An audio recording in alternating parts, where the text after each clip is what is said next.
हम एक MLA MP बन जा फूले नहीं समावे, तो हमारी बालक बुद्धि है यार। आप कितने धनी हो, कबीरा सब जग निर्धना धनवंता ना को, धनवंता सो जाड़िए जिस पर सतनाम धन हो। ये सतनाम राम नाम धन हो, राम नाम सतनाम है।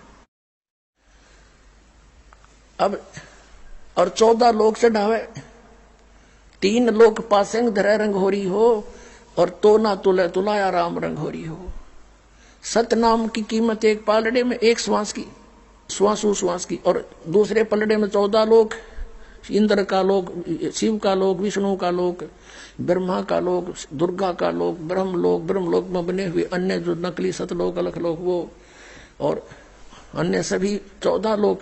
वो कहते 14 लोक एक साइड में चढ़ा दे, एक तरफ उसके सतनाम की कीमत, और ये 3 लोग तो पासिंग के स्थान पर समझो, आउट ऑफ बिजनेस, ये तो सौदे से बाहर है। कहते सतनाम पालड़े रंग होरी हो, 14 लोग चढ़ावे राम रंग होरी हो, 3 लोग पासेंग धरे रंग होरी हो, तो ना तुले तुलाया राम रंग होरी हो।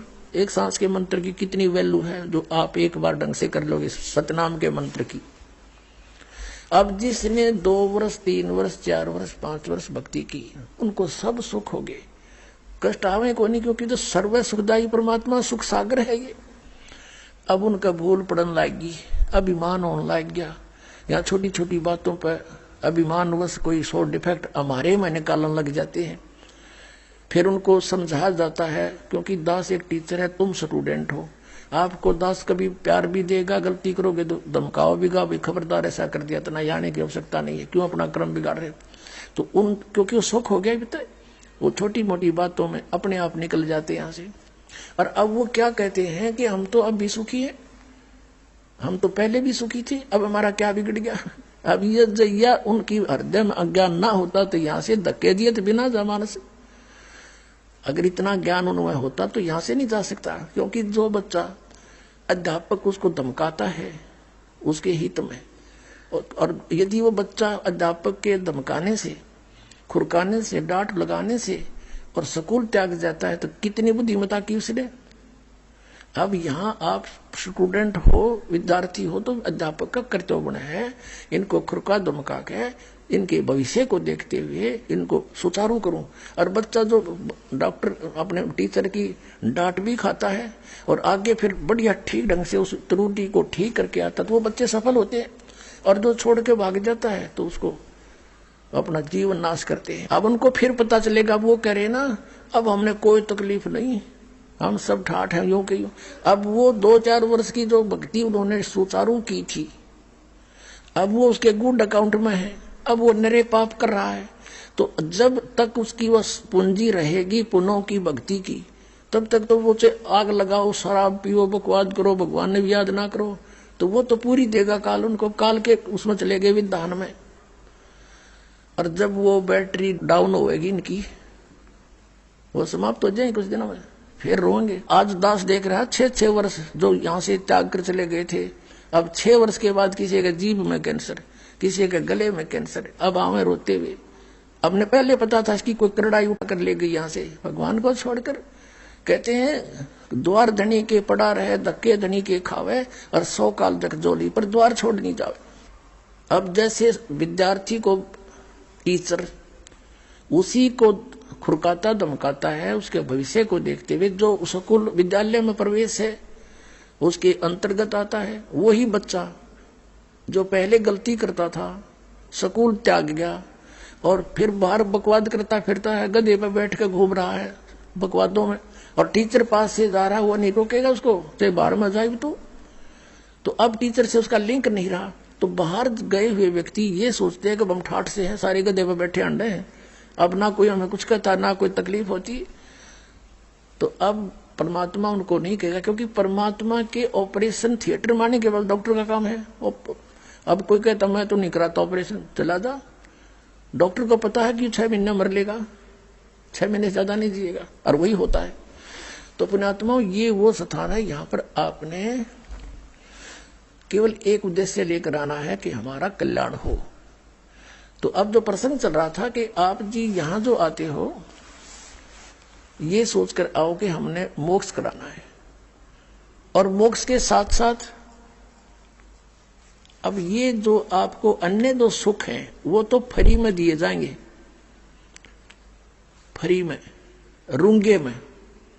रूंगा क्या होता था, जैसे हम छोटे छोटे थे जब गांव में हमारी दादी, वहां जैसे कोई सब्जी बेचने वाला आ गया, कोई प्याज बेचने आ गया, कोई आलू बेचने वाला आ गया और कोई फल ले रहा है, तो आवाज लगाता है ले लो आलू ले लो।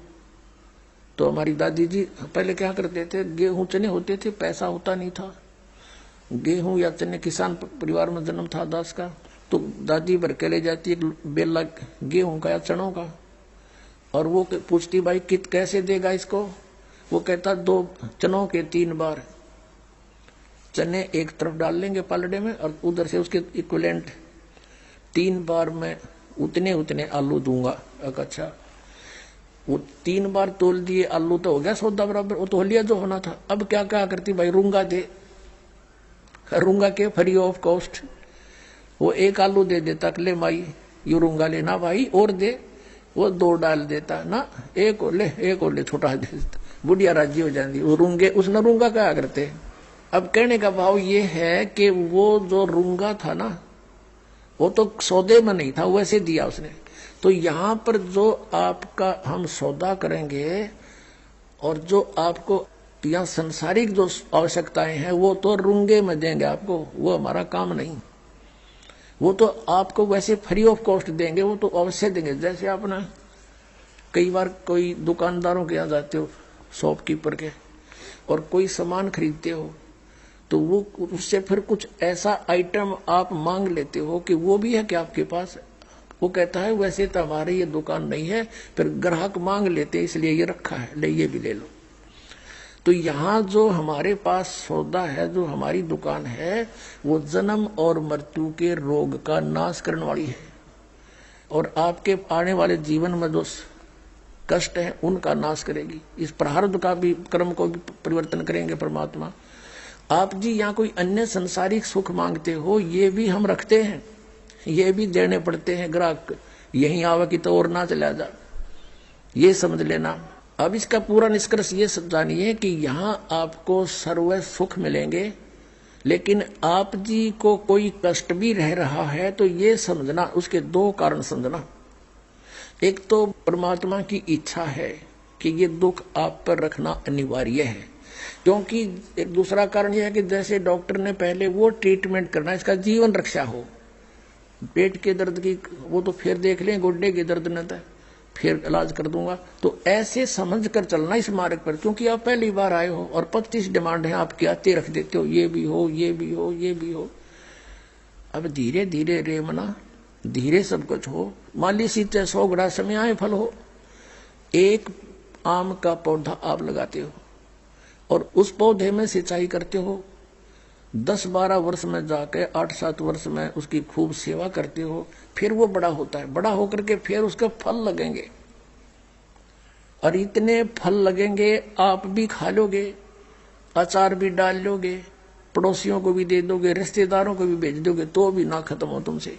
यानी ये राम नाम का पौधा ईब बोया है आपने, ईब इसका थोड़ा सा समय दो भगवान ने, और आप इसकी करो पूजा जो दास बताता है, सेवा करके देखो सिंचाई से।